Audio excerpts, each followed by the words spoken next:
mikroinformatika eta informatika arloan profesionalizatu nahi diren orori zuzenduta dagoen heziketa zikloa da. Informatika mundua gustatzen bazaizu, hau da arlo horretan sartzeko lehen pausoa.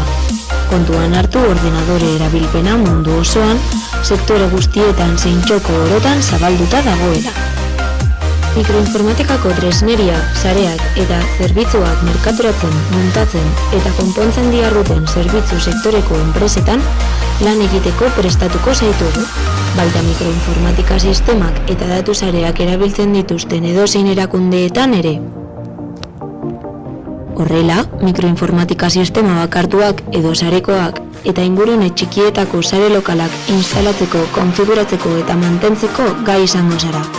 Beti ere, hauen funtzionaltasuna ziurtatu eta ezarrita dauden kalitateko, segurtasuneko eta ingurumenarekiko errespetuko protokoloak aplikatuz.